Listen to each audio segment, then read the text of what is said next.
우리 하나님의 말씀 보겠습니다. 레위기 11장 45절입니다.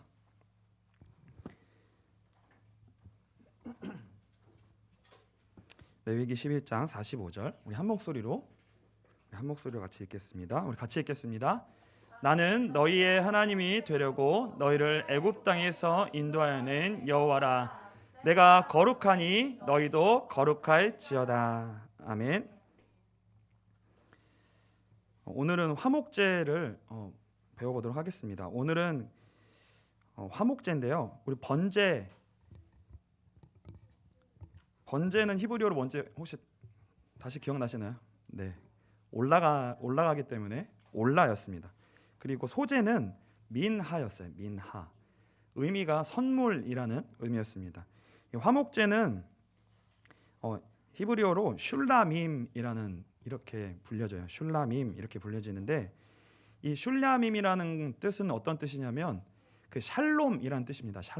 샬롬의 복수형이에요. 샬롬의 복수형. 그래서 이 다른 제사는 다 단수형이거든요. 번제, 소제, 속제제, 속건제는 다 단수형으로 되어져 있는데 화목제만 복수형으로 되어져 있어요. 왜 그러냐면 오늘 화목제를 배우실 거지만 화목제가 세 가지 제사로 되어져 있습니다. 그래서 세 가지 여러 개의 제사로 되어져 있기 때문에 복수형으로 되어져 있어요. 이 샬롬 우리가 너무 잘 아는 뜻입니다.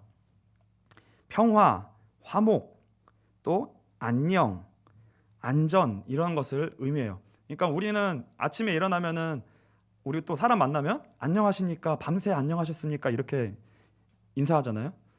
이스라엘은 샬롬 이렇게 인사하는 거예요. 그래서 우리 옆에 분들 한번 같이 한번 우리 인사해 보겠습니다. 우리 샬롬 안녕하십니까? 이런 뜻이에요. 화목하십니까? 평안하십니까? 이런 뜻입니다. 이런 뜻. 그래서 영어 성경은요 이걸 어떻게 표현하냐면요 평화제라고도 번역했고요, 친교제 그리고 안녕제 이렇게 영어 성경은 이걸 번역했습니다. 그러니까 한글로 번역한 화목제라는 것도 거의 원어 뜻에 가까운 뜻이에요. 화목한, 관계적으로 평화로운, 안녕한 이런 뜻이라고 볼 수 있습니다.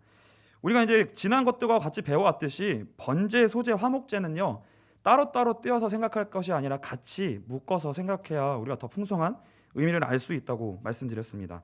그래서 번제, 소제, 화목제는요 사실 일반 제사라고 보시면 돼요. 우리가 다음 주부터 배울 속제제와 속건제는요 특별 제사에 속합니다. 이건 특별할 때 반드시 드려야만 하는 제사예요. 그거는. 근데 번제, 소제, 화목제는요 자발적으로 드리는 제사이고 개인적으로 언제든지 드릴 수 있는 제사에 속해요. 그래서 일반 제사입니다. 일반 제사. 그래서 이 번제, 소제, 화목제와 같이 오늘 다시 한번 연결해서 오늘 화목제를 배워볼 건데요. 근데 이제 오늘 다른 제사와는 틀리게 이 화목제는요 굉장히 기쁜 제사입니다.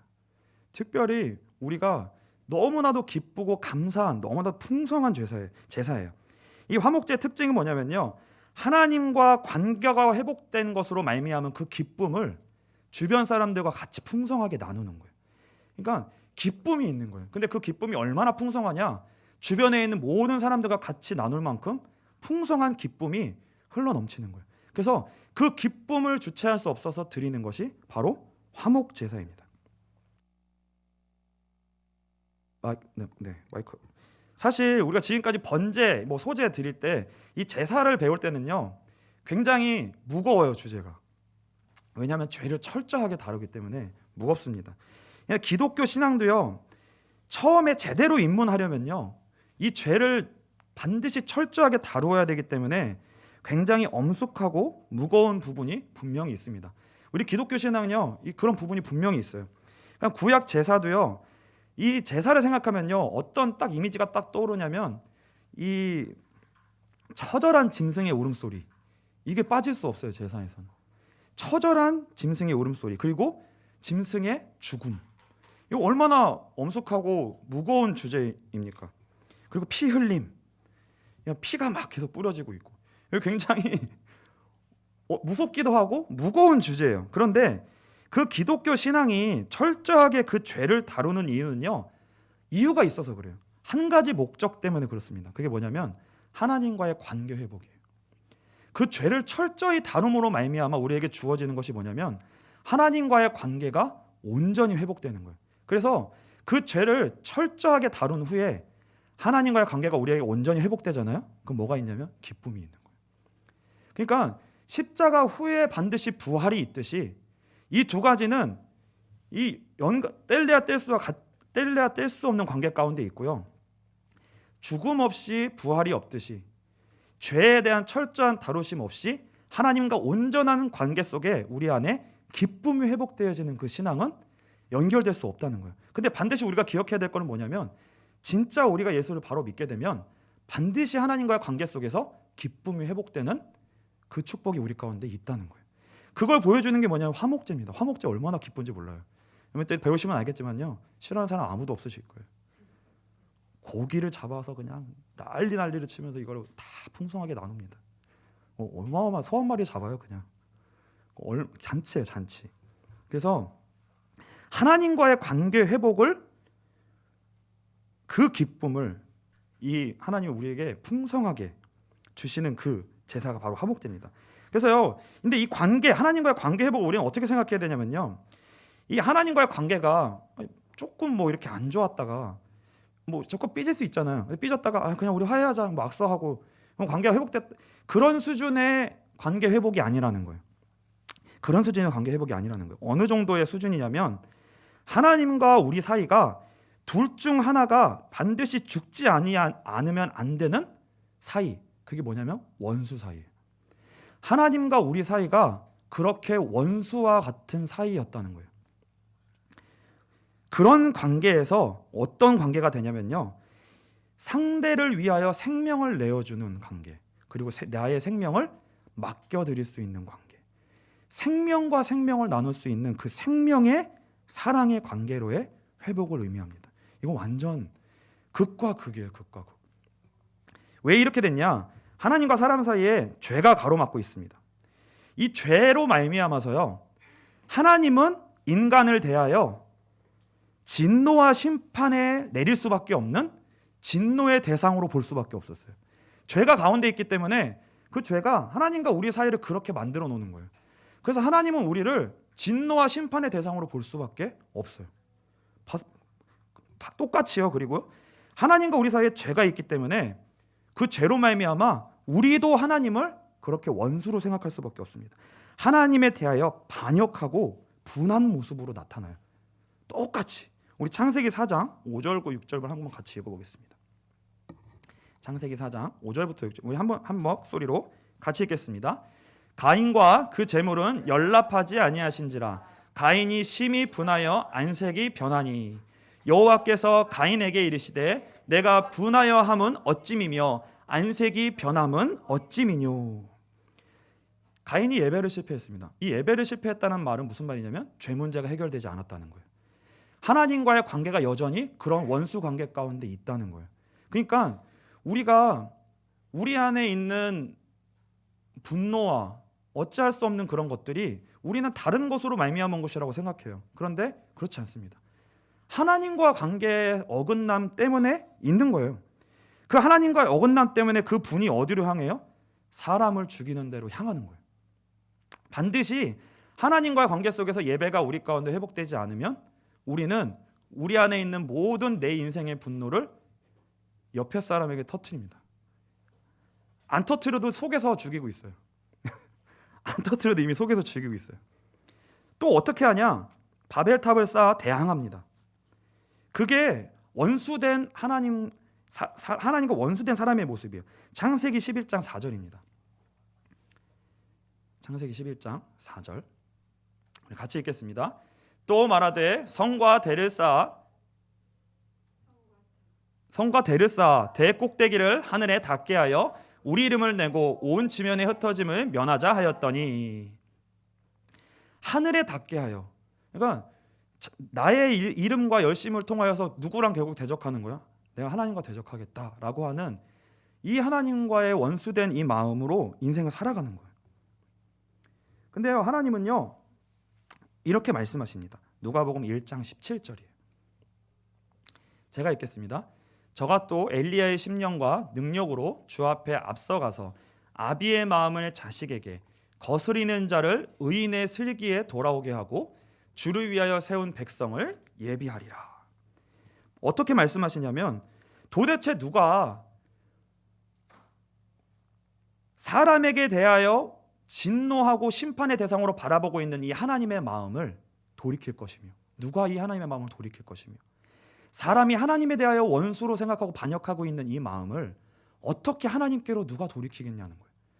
이 마음을 누가 갖고, 이 회복에 대한 마음을 사람과 하나님 사이에, 하나님과 둘 중에 누가 더 갖고 있냐는 거예요.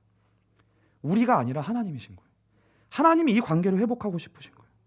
그래서 하나님이 예수님을 대속제물로 준비하셔서요, 죄를 대신 지시고 하나님의 쏟아지는 진노를 대신 받아내시게 하신 거예요. 이게 하나님의 방법이에요. 이게 하나님의 방법. 이 원수 관계를 회복하기 위하여서, 이거 하나님과 관계가 회복되려면요, 반드시 진노의 문제가 해결돼야 됩니다. 진노가 해결돼야 돼요. 이 진노를 예수님이 다 받아내십니다. 그래서 십자가는 하나님의 공의예요. 하나님은 반드시 죄를 향한 심판과 진노를 쏟아내셔야 돼요. 근데 그것을 우리에게 쏟아내지 아니하시고 예수님께 쏟아내신 거예요. 그 십자가가 있기 때문에 이제 어떻게 되는 거예요? 하나님의 은혜의 해가 우리에게 선포됩니다. 하나님의 은혜의 해가 선포돼요. 하나님의 마음을 사람에게, 사람의 마음이 하나님께로 돌이킬 수 있는 은혜의 해가, 그 구원의 길이 열려질 수 있는 길이 어디에만 있는 거예요? 예수 그리스도의 십자가. 그 십자가에만 바로 이 구원의 길이 있는 거예요. 그래서 하나님이 구원하시기로 작정된 자에게 이 복음을 듣게 하십니다. 이 복음을 듣게 하세요. 하나님이 예수님을 보내심으로 죽기까지 사랑하신 그 사랑이 우리에게 전해질 때에만 비로소 우리는 하나님과 관계를 회복하게 됩니다. 로마서 5장 8절이에요. 우리 한 목소리로 같이 읽겠습니다. 우리가 아직 죄인 되었을 때에 그리스도께서 우리를 위하여 죽으심으로 하나님께서 우리에 대한 자기의 사랑을 확증하셨느니라. 그래서요, 하나님의 십자가 사랑이 먼저입니다. 하나님의 십자가 사랑이 무조건 먼저예요. 그리고 그 은혜가 우리에게 전달되는 거예요. 그 복음이 우리에게 전해지는 겁니다. 그것이 전달될 때 우리는 믿음과 회개의 열매를 맺음으로 하나님께 돌아가게 돼요. 사도행전 2장 36절로 38절입니다. 우리 한 목소리 한번 같이 읽겠습니다. 그런즉 이스라엘 온 집은 확실히 알지니 너희가 십자가에 못 박은 이 예수를 하나님이 주와 그리스도가 되게 하셨느니라 하니라. 그들이 이 말을 듣고 마음에 찔려 베드로와 다른 사도들에게 물어 이르되 형제들아 우리가 어찌할꼬 하거늘. 베드로가 이르되 너희가 회개하여 각각 예수 그리스도의 이름으로 세례를 받고 죄 사함을 받으라. 그리하면 성령의 선물을 받으리니. 그래서 그 은혜로 말미암아, 그 복음이, 하나님의 사랑이 우리에게 성령의 역사로 말미암아 우리에게 전달되어질 때, 우리가 그 예수 그리스도를 그때 믿고 영접함으로 말미암아 그 은혜가 임할 때 우리는 돌아가게 되는 거예요. 하나님께 돌아가게 돼요. 그 은혜로 말미암아 우리가 소제를 드리게 됩니다. 감사의 제사를 드리게 돼요. 그래서요, 이 순서가 철저하게 바뀌어지면 안 됩니다. 죄사함의 이 은혜, 번제에 대한 그 은혜가, 예수 그리스도로 말미암는 그 복음의 은혜가 우리에게 먼저 와닿지 않으면 우리는 절대 소제 예배를 드릴 수가 없어요. 우리는 감사함으로 나아갈 수가 없습니다. 그래서 그것을 배웠던 것이 바로 지난주에 소제였습니다. 그래서 이 번제와 소제와 바로 연결되어서 드려지는 것이 뭐냐면 바로 오늘 화목제예요.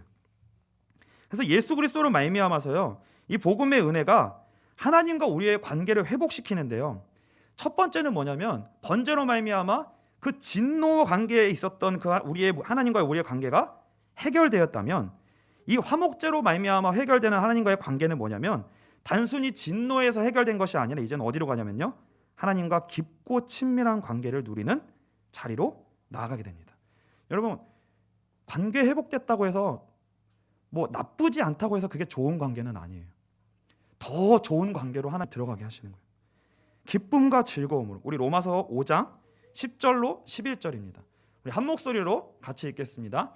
곧 우리가 원수 되었을 때 그의 아들의 죽으심으로 말미암아 하나님과 화목하게 되었은즉 화목하게 된 자로서는 더욱 그의 살아나심으로 말미암아 구원을 받을 것이니라. 그뿐 아니라 이제 우리로 화목하게 하신 우리 주 예수 그리스도로 말미암아 하나님 안에서 또한 즐거워하느니라. 아멘. 이 즐거움이 우리 가운데 회복되는 겁니다. 이 즐거움이 우리 가운데 회복되도록 하나님과의 관계가 우리 가운데 더 깊고 친밀한 자리 가운데로 나아가는 것, 이것을 우리가 사모하고요, 이 은혜가 우리 가운데 회복되어야 돼요. 그래야지만 어떻게 하는 거예요? 이 기쁨의 즐거움을, 하나님으로 말미암은 이 관계 회복의 이 풍성한 즐거움을 다른 사람과 나눌 수 있어요. 풍성해야지만 나눌 수 있습니다. 이거를 이웃과 나누는 거예요. 이게 화목제예요. 그래서 오늘 화목제를 배우면서요, 예수 그리스도의 복음 안에, 그 은혜 안에 이런 풍성한 은혜가 예비되었다는 것을 확인하시면서 그 은혜를 사모할 수 있는 그런 귀한 시간 되시기를 축복합니다. 우리 화목제를 한번 살펴보겠습니다. 화목제 순서 처음에는요, 번제와 다르지 않아요. 레위기 3장 1절로 2절입니다. 우리 화목제를 한번 같이 읽어볼까요? 우리 같이 읽겠습니다. 사람이 만일 화목제의 제물을 예물로 드리되 서로 드리려면 수컷이나 암컷이나 흠없는 것으로 여호와 앞에 드릴지니 그 예물의 머리에 안수하고 회막문에서 잡을 것이요 아론의 자손 제사장들은 그 피를 제단 사방에 뿌릴 것이며. 여기까지 보겠습니다. 비슷합니다. 처음의 순서는 비슷해요. 흠없는 짐승을 데리고 와서 거기에 안수하여 잡고 그 피를 뿌립니다. 이건 여기까지는 똑같아요. 근데 다른 게 있어요. 화목제는 아주 다른 게 있습니다. 우리 3절과 4절을 보겠습니다. 같이 읽겠습니다. 그는 또 그 화목제 제물 중에서 여호와께 화제를 드릴지니 곧 내장에 덮인 기름과 내장에 붙은 모든 기름과 두 콩팥과 그 위에 기름 곧 허리 쪽에 있는 것과 간에 덮인 꺼풀을 콩팥과 함께 떼어낼 것이요. 화목제가 뭐가 다르냐면요, 소의 경우에는 내장의 기름과 콩팥과 간을 하나님께 떼어서 그걸 하나님께 태워 드립니다. 이게 달라요. 그리고 이제 9절에 보시면 양의 경우에는요 조금 다른데요. 9절에 보시면 이렇게 되어 있습니다. 그는 곧 화목제 제물 중에서 여호와께 화제를 드릴지니라. 그 기름 곧 미골에서 밴 기름진 꼬리와. 양만 요 기름진 꼬리가 나와요. 그러니까 그래서 이걸 뭘 의미하냐면요, 이 소의 경우 기름과 콩팥과 간, 그리고 양의 경우 꼬리와 콩팥과 간, 이걸 다 드리는데 이게 뭐냐면 아주 기름진 부분, 가장 귀한 부분, 가장 깊숙한 곳에 있는 것, 가장 가치 있는 것, 그 부분만 떼서 하나님께 드려요. 이게 화목제입니다. 그래서 기름진 이거는요, 성경에서는 기름진 거는 풍성함을 의미해요. 창세기 45장 18절에 이렇게 말씀하고 있습니다. 요셉이 야곱에게 애굽으로 올라오라고 할 때, 애굽으로 오라고 할 때 한 말인데요. 너희 아버지와 너희 가족을 이끌고 내게로 오라. 내가 너희에게 애굽의 좋은 땅을 주리니 너희가 나라의 기름진 것을 먹으리라. 그러니까 기름은 풍성함을 의미하는 거예요. 풍성하고 가치 있는 가장 좋은 것. 그래서 가장 좋은 것을 하나님께 드리도록 합니다. 그리고요, 나머지 고기는요 대부분 남아 있어요. 소 한 마리 잡았는데 속에 있는 내장만 하나님께 드리라는 거예요. 나머지 고기는 다 남아 있어요. 근데 그 고기 중에 가슴과 오른쪽 뒷다리는 제사장의 몫으로 드리라고 말씀합니다. 레위기 7장 34절이에요. 제가 읽겠습니다. 내가 이스라엘 자손의 화목제물 중에서 그 흔든 가슴과 든 뒷다리를 가져다가 제사장 아론과 그의 자손에게 주었나니 이는 이스라엘 자손에게서 받을 영원한 소득이니라. 그래서 소 한 마리를 잡았어요. 근데 가슴과 뒷다리, 내장은 하나님께 드리고 가슴과 오른쪽 뒷다리는 제사장에게 드립니다. 나머지는 얼마나 많이 남았을까요?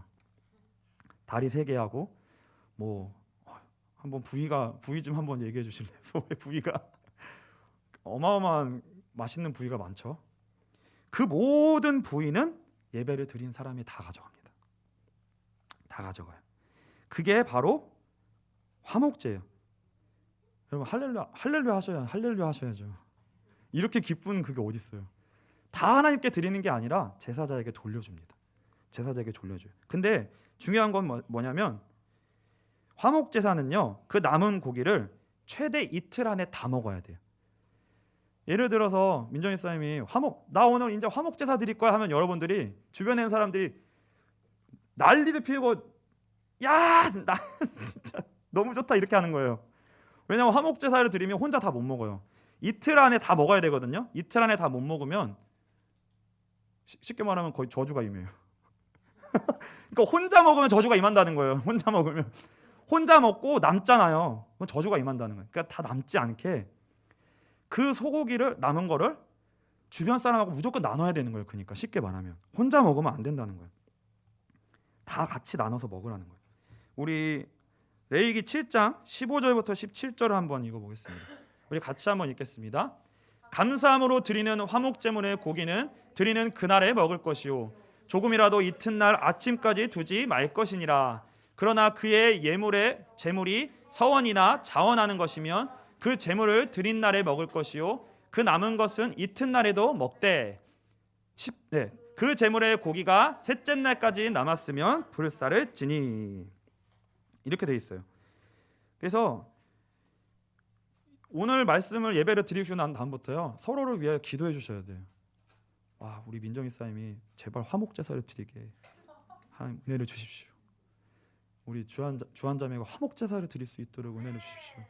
서로를 위하여 이렇게 기도해 주십시오. 그러니까 우리 교회가 화목 제사를 드릴 수 있도록 은혜를 주십시오. 날마다 풍성한 은혜가 흘러 넘치는 그 잔치가 예수 그리스도의 복음의 은혜 가운데 있다는 거예요.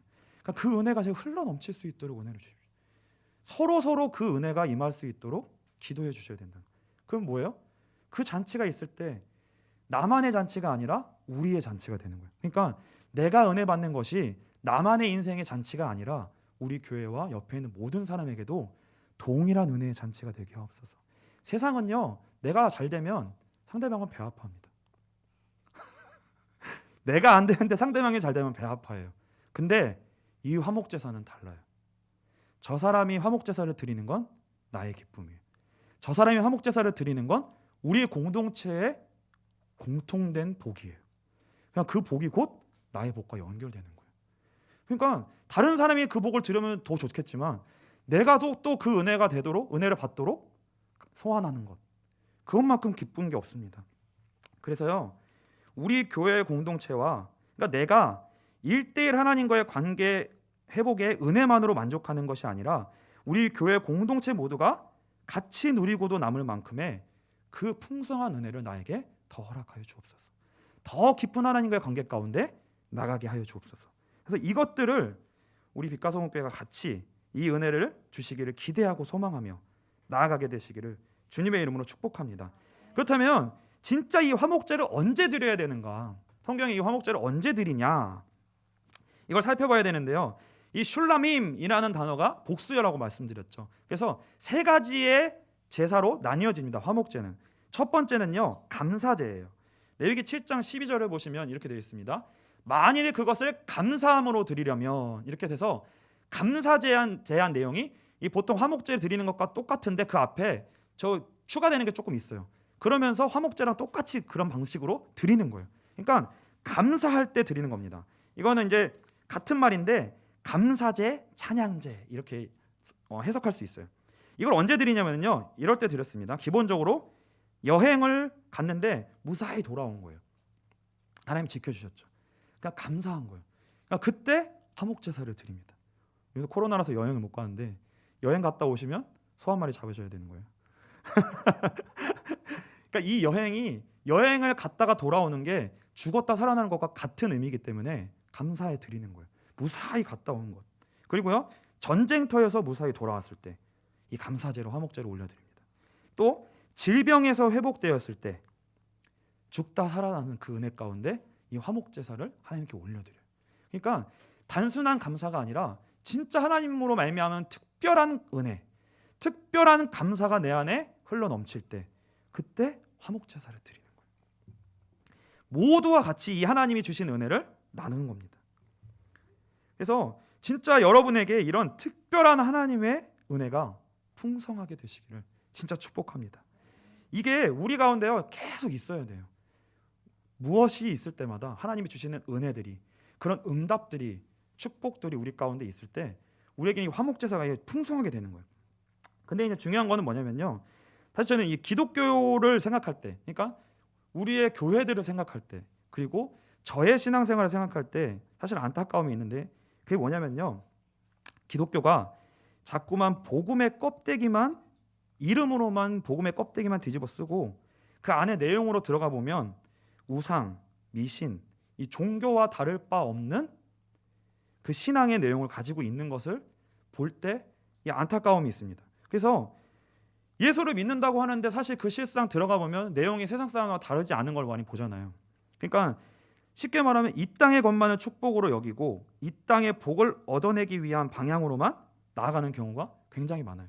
그러니까 이 감사제를 생각할 때도 단순히 그런 우리에게 그런 복으로만 우리가 생각할 수 있거든요. 근데 우리가 오늘 더 살펴볼 건 뭐냐면요. 감사제는 그것보다 훨씬 깊고 크다는 거예요. 화목제사는 그것보다 훨씬 더 깊은 의미의 내용을 담고 있다는 거예요. 그래서 사실 실제로 교회의 그 설교를 이렇게 들어보면은요, 교훈과 윤리와 도덕 그리고 종교 생활을 열심히 하면 하나님이 복을 주신다고 하는 굉장히 단순한 원리 가운데 있는 경우가 많아요. 그러니까 사실 설교를 들어보시면요, 듣고 나서 여러분이 결론이 어떻게 나나 한번 생각해 보세요. 설교를 다 들었는데 목사님이 이 강단에서 오늘 나온 설교의 핵심이 뭐냐, 그걸 여러분이 딱 결론을 내렸을 때 듣고 나서 내가 하나님 앞에 뭘 해야 되는구나, 나보고 뭘 하라고 하시는구나 라고 이렇게 결론이 나잖아요. 그거는 다 윤리, 도덕, 종교 생활, 그리고 내가 그걸 함으로 하면 하나님이 어떤 복을 주실 거라, 내가 감사할 일들이 일어날 수밖에 없는 결과들을 주실 거다라는 결론으로밖에 도출이 안 돼요. 이게 뭐냐면 이게 복음의 껍데기를 쓴 종교거든요. 예수 이름으로 종교를 껍데기를 쓴 거예요. 종교인데 예수라는 껍데기를 쓴 거죠. 이게 사실은 많이 있었어요. 그런데 사실 이제 그런 수준의 설교는요, 우리 성도님들도 다 알아들으십니다. 이거 분별할 줄 아세요. 이거는 아니라는 것들이 이제 아는 시대가 되었습니다. 그래서 사실 이제는요, 설교의 내용들이 많이 복음으로 초점이 맞춰져 있어요. 그래서 우리 청년들도 잘 보시면 왜 설교 내용에 예수가 없지? 이러면 금방 알아채요. 예수를 왜 말 안 하지? 이러면 뭔가 이상한가, 여기 이상하다. 이제 이런 분별력이 이제 우리가 다 있거든요. 근데 진짜 제가 사실 안타까워하는 건 여기에 있습니다. 제가 뭐가 안타까워하냐면요, 이렇게 예수 그리스도의 복음이 그 안에 있고요, 단어도 있고 내용도 있어요. 근데 제가 진짜 안타깝게 생각하는 게 뭐냐면요, 이겁니다. 성도들이 이제는 그 예수 그리스도의 복음의 기초에 대하여 다 안다고 생각하고 항상 그걸 기본 전제에 깔아요. 그래서 그걸 더 이상 얘기하지 않고 여러분들이 그 은혜를 받았으니까, 여러분들이 믿음이 있으시니까, 여러분들이 그 복음을 아니까로 넘어가는 거예요. 그러니까 그럼 또 결국 뭐예요? 그러니까 순종하십시오. 그러니까 헌신하십시오. 하나님의 은혜를 주셨으니까 이렇게 하십시오. 또 같은 패턴인 거예요. 그래서 여러분이 구원을 받았으니까 이제 이렇게 나아가십시오. 다음 자리로. 이렇게 너무 쉬운 적용을 한다는 거예요. 제가 사실 너무 그게 제일 안타까운 부분이거든요. 여러분들이 신앙생활을 20년, 30년 앞으로 하신다고 생각해 보세요. 우리 청년들을 지금 30대에서 20, 30년 앞으로 더 나가면 60, 70이 되잖아요. 그러면 시간이 지나면 자동적으로 여러분이 예수 그리스도의 은혜를 깊이 아는 자리로 나아가게 될까요? 자동적으로 시간이 지나면? 그렇게 되지 않습니다. 안다고 지나갈 수 있는 내용이 아니에요. 복음은 그렇게 쉽게 지나갈 수 있는 게 아니에요. 이 여러분들이 은혜를 받았으니까, 구원을 받았으니까 이제 순종하십시오. 우리가 그 진짜 순종의 자리로 나아가기까지는 오랜 세월이 걸리거든요. 근데 그 순종의 자리로 나아가기 위해서는요, 그것만큼의 깊이로 예수를 아는 은혜가 더 깊어져야 돼요. 이게 깊어져야 돼요. 쉽게 넘어갈 수 있는 게 아니에요. 여러분 아세요, 복음? 저는 모르겠는데요. 전 아직도요 힘들어요. 순종으로 나가는 자리가, 헌신으로 나가는 자리가, 자발적으로 감사함으로 하나님께 나아가는 게 안 돼요. 저는 그걸 어디서 찾냐? 내가 복음을 아직 더 모르는구나 해서 찾는 거예요. 난 복음을 더 알아야 되겠구나. 예수 그리스도로 말미암는 복음의 은혜가 나에게 더 풍성하게 누려져야 되겠구나. 그래서 저는 여기로 가는 거거든요. 그래서요, 레위기 3장 3절부터 4절을 보시면 아까 간과 내장과 기름과 이런 부분들, 가장 중요한 부분들을 하나님께 드리라고 했습니다. 화목제는요. 우리가 이 화목제에서 그래서 잊지 말아야 될 게 뭐냐면요, 이 보통 우리가 심장, 이 마음을 생각할 때 우리 심장이라고 얘기하잖아요. 이스라엘 사람들은 마음을 생각할 때 간으로 생각해서 간, 감정이 있는 것, 간, 창자, 이 내장을 그 마음으로 생각했습니다. 그러니까 우리의 가장 깊은 것, 가장 깊은 부위, 가장 귀한 것, 그 마음이 하나님께로 향해야 돼요. 하나님께로 향해야 됩니다. 그걸 하나님께 드리라는 거예요. 그래서요, 우리의 마음 가운데 가장 초점을 어디다 맞추셔야 되냐면 예수에다 맞추셔야 돼요. 예수는 절대 알았으니까 그 다음으로 넘어간다? 그런 법이 없어요. 계속 예수를 아는 자리로 나아가야 되고요, 또 예수를 아는 자리로 나아가야 되고, 또 예수를 아는 자리로 나아가야 돼요. 여러분을 그 은혜 위에 세우시고요, 하나님의 은혜를 계속 사모하세요. 풍성히 주실 그 은혜를 사모하셔야 됩니다. 그래야 사라지는 자리로 나아갈 수 있어요. 내가 살려고 몸부림치는 게 아니라 진짜 예수의 은혜를 내가 더 깊이 누려야 사라져요. 사라집니다. 그걸 우리는 소망해야 돼요. 그래서요, 우리 빛과 소금교회에서요, 강단에서 선포되는 말씀이 궁극적으로 들었을 때, 그래 결국 그러면 내가 뭘 하라는 거야? 라는 것이 되어지면요, 아무리 복음, 예수 그리스도, 은혜라는 단어가 여기서 풍성하게 나와도 결론이 그래서 내가 뭘 하라는 거야? 내가 뭘 해야 돼? 라는 것으로 된다면 그 안에 복음이 없는 거예요.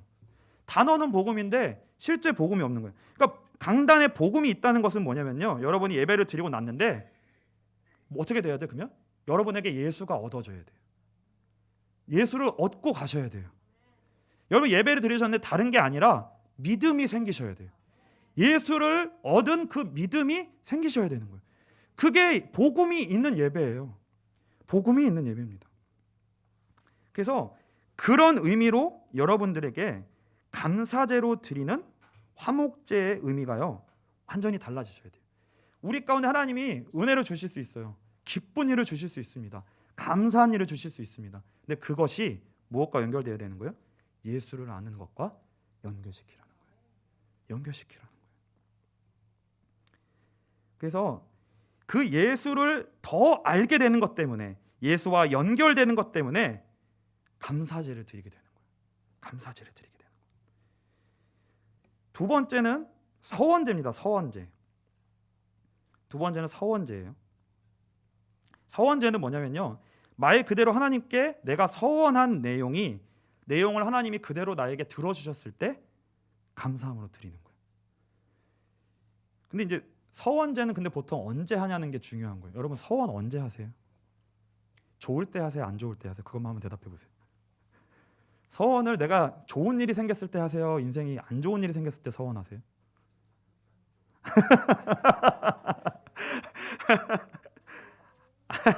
주로 안 좋을 때 해요. 서원은 대표적인 게 야곱과 한나예요. 대표적인 게 야곱이 그 쫓겨가지고 바위를 돌베개를 베고 잘 때 서원하는 거잖아요. 그렇죠? 내가 무사히 다시 돌아오게 해주시면 내가 하나님께 11조를 드리겠습니다. 이게 뭐예요? 힘들다는 거예요. 힘들다는 거예요. 서원합니다. 한나가 자녀가 없어요. 자녀가 없을 때 주시면 내가 하나님께 드리겠습니다 라고 서원한 거예요. 그러니까 서원제는요, 감사제하고 반대예요. 안 좋은 일이 있을 때 쉽게 말하면 하는 겁니다. 저는 22살에 군대를 갔는데요, 훈련소 2주 만에 폐결핵에 걸렸어요. 근데 사실 가기 전에 이미 증상이 있었는데, 원래 들어갔을 때, 훈련소 들어갔을 때 검사 다 하거든요. 근데 그 검사했던 사람이 대충 한 거예요. 이미 걸렸는데 그냥 들여보낸 거예요. 그래가지고 저는 2주 동안 폐결핵 증상을 심하게 앓으면서 기침이 쉬지 않게 나오고 막 피 섞인 고름을 계속 이 가래를 뱉어내면서 모든 증상을 다 겪으면서 2주 동안 훈련을 받았어요. 저는 그 훈련을 온몸이 정말 병색이 다 있어가지고 온몸이 열나고 무거워하고 질질 끌고 다니면서 훈련 다 받았거든요. 언제까지? 근데 저는 그걸 막 끝까지 버텨냈어요. 그거를. 근데 언제 제가 그걸 못했냐면 2주차 마지막에 행군이 있어요. 행군. 이 몇 킬로였나? 몇 킬로 행군인지 모르겠는데 그 행군을 하는 중에 도무지 안 되겠는 거예요. 그렇게 해서 이제 군병원에 가서 이제 엑스레이 찍게 돼서 그래서 이제 제가 찍었는데 엑스레이 찍으면 검은색이잖아요. 원래 다 검은색이거든요. 근데 저는 다 하얀색이었어요. 양쪽이 다. 온 저기 폐가 다 하얀색이었어요. 그래서 바로 이제 그 군병원으로 가고 저는 바로 그냥 군병원으로 안 가고 대학병원으로 갔거든요. 중환자실로 바로 들어갔는데 하여튼 그렇게 해서 3개월 동안 이제 병원에 있었는데 병원에 있는 중에도 굉장히 힘든 시기가 있었어요. 그러니까 밤새도록 잠을 못 자고 또 기침을 멈추지 못하고 열이 오르면서 그 폐에 물이 들어가가지고 물이 차가지고 막 정말 사경을 헤매던 시간이 있었거든요. 근데 제가 그때 어떻게 기도했게요?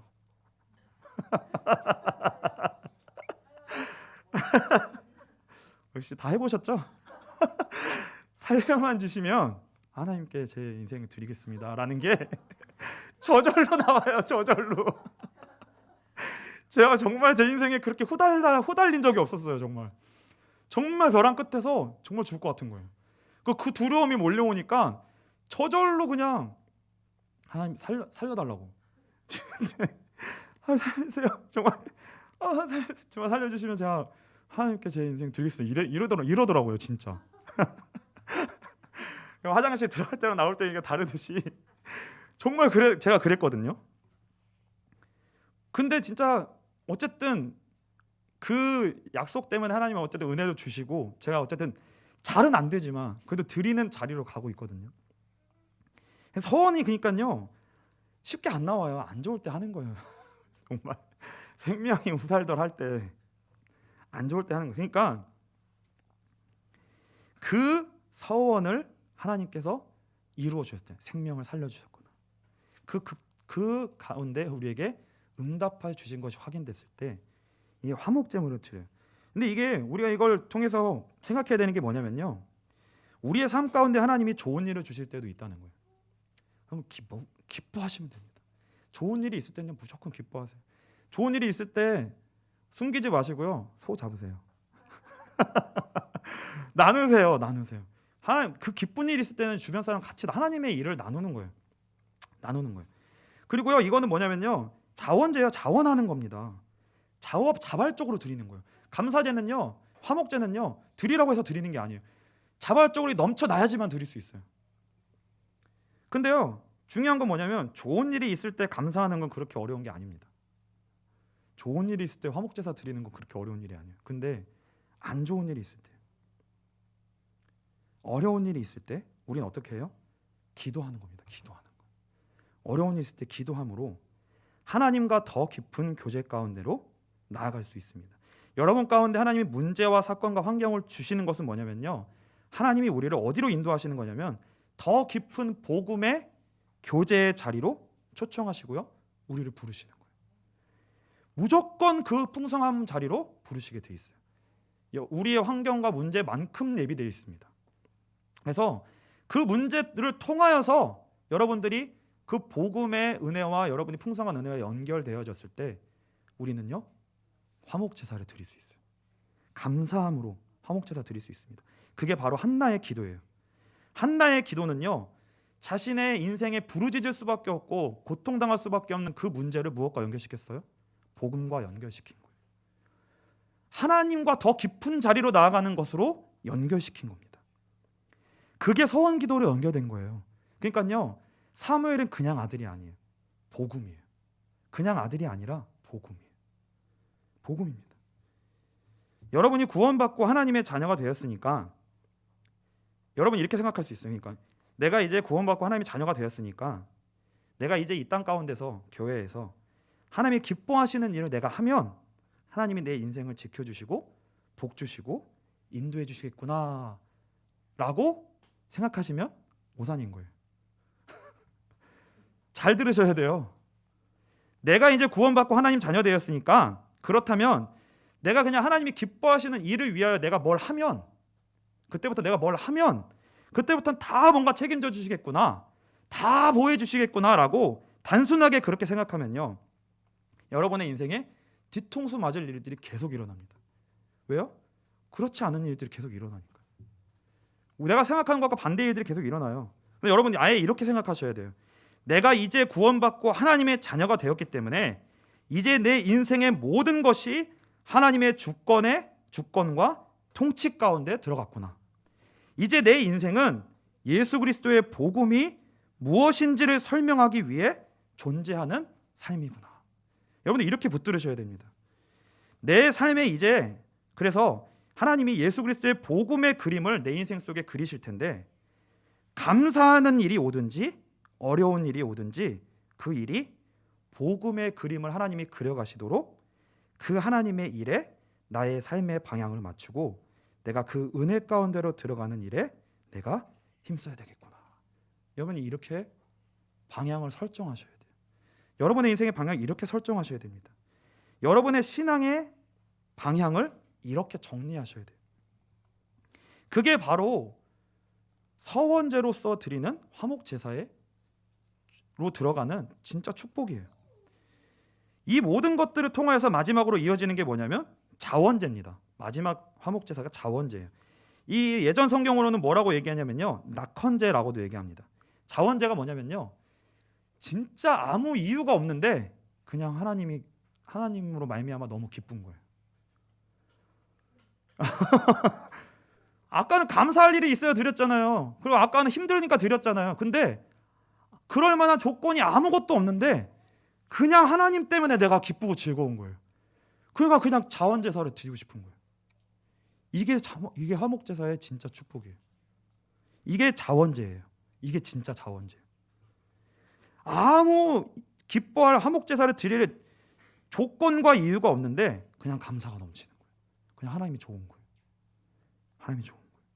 그래서 화목제사를 하나님께 드리는 겁니다. 그래서요, 이게 제가 생각할 때는 이게 가장 하나님이 기뻐하시는 화목제사예요. 화목제사. 저와 여러분이 지금 광야길을 가고 있습니다. 그 광야길을 걸어가는 동안에 단순히 좋은 일이 우리에게 있을 수도 있고요, 나쁜 일이 있을 수도 있습니다. 그런데 좋은 일과 나쁜 일 그 자체에 우리가 얽매이잖아요. 그러면요, 우리는 계속 어떻게 되는 거예요? 좋았다가 낙심했다가, 좋았다가 낙심했다가, 그걸 계속 반복하는 거예요. 그거는 온전한 화목제사가 드려질 수가 없는 거예요. 물론 하나님께서는요, 저와 여러분의 믿음의 분량에 따라 인도하십니다. 우리가 믿음이 연약하면요, 하나님이 기쁜 일을 주세요.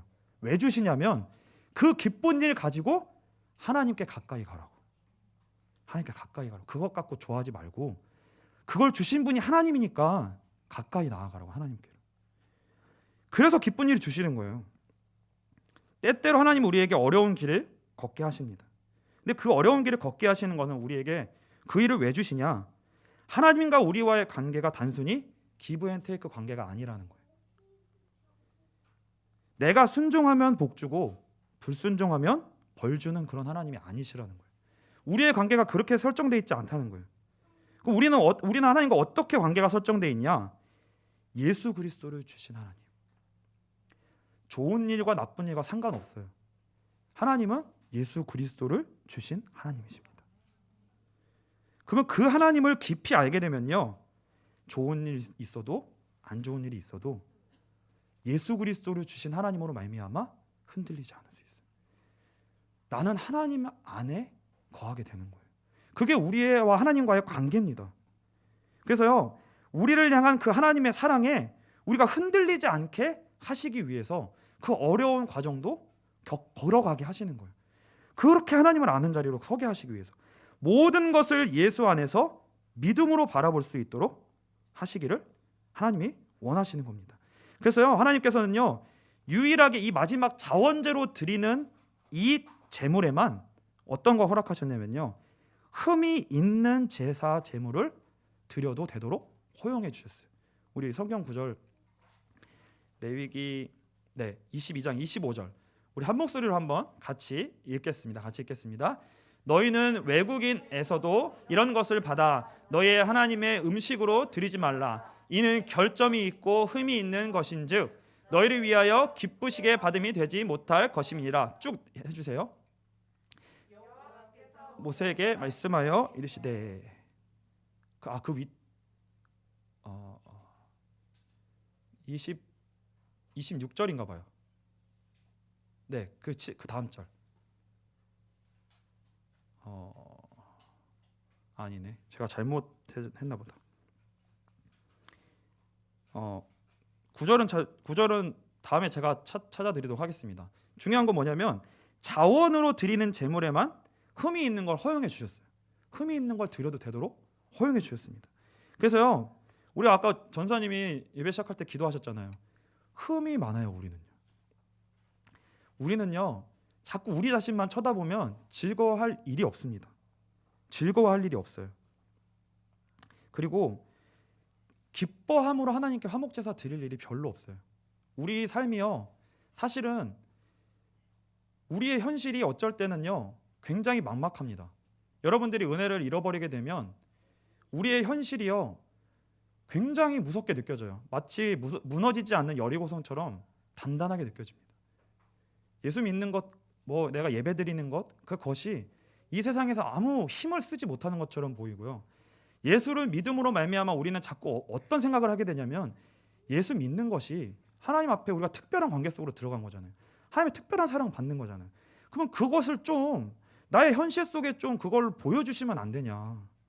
현실의 보상으로 좀 그거를, 그 구원받은 가치가, 내가 구원받은 것이 특별하다는 거를 현실에 대한 보상으로 좀 우리에게 좀 높여주시면 안 되냐. 이런 게요 거기서 확인하고 싶은 마음이 우리 안에 가득 차 있습니다. 근데 그게요 변하지 않는 거예요. 우리 현실도 변하지 않고, 심지어는 예수 믿지 아니하고 하나님 믿지 않고 살아가는 사람들이, 이 세상이 너무 견고한 거예요. 여리고성과 같이 너무 견고한 거예요. 그냥 우리가 마치 예수를 믿음에도 불구하고 그 변하지 아니하는 환경을 걸어갈 때 어떻게 느끼냐면, 이게 뭐냐, 하나님이 나에게 인도하시는 것이 뭐냐 라고 느낄 수 있거든요. 근데요 여러분들 기억하셔야 되는 게 뭐냐면, 우리의 삶은 다 흠이 있고요 부족할 수밖에 없습니다. 그런데 여러분들이 나의 삶에 기쁜 일이 있든 어려운 일이 있든 그 모든 길을 통하여 여러분들이 예수 그리스도를 더 깊이 아는 자리로 여러분들이 그 방향의 모든 것들을 맞추신다면 어떤 것을 만나게 되냐면, 예수 그리스도로 말미암은 풍성한 그 깊이와 넓이와 높이를 측량할 수 없는 복음의 본류를 만나게 됩니다. 복음의 원산지를 만나게 돼요. 본류는 저 위에 꼭대기에 있어요. 그러니까 광야길을 걸어가면서 어디로 가는 거예요? 예수를 믿음으로 그 복음의 풍성한 본류가 있는 자리로 계속 걸어가는 거예요.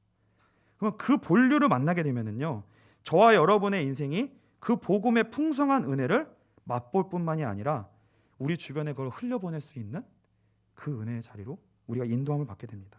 그래서 저는요, 이 복음의 은혜로 말미암아 우리 빛과 소금 교회가 우리 주변에 이 복음의 은혜를 풍성히 나눌 수 있는, 화목 제사를 드릴 수 있는 그 기쁨이 넘치는 교회가 될 수 있도록 그걸 소망하고요, 우리가 그렇게 나아갔으면 좋겠습니다.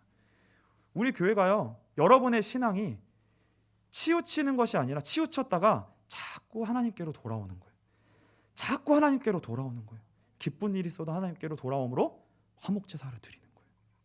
어려움이 있을 때에도 기도함으로 하나님께 화목 제사를 드리는 거예요. 그러므로 말미암아 우리 가운데 복음이 풍성함으로 말미암아 그 복음이 풍성히 흘러넘쳐 우리 주변의 이웃 가운데 이 복음을 진짜 나누고 흘려보낼 수 있는, 그게 우리가 진짜 받아야 될 응답입니다. 저와 여러분이, 우리 교회가 받아야 될 진짜 응답이에요. 그래서 여러분이 낙심치 마시고요, 답답한 일이 있어도 멈추지 마시고 걸어가십시오.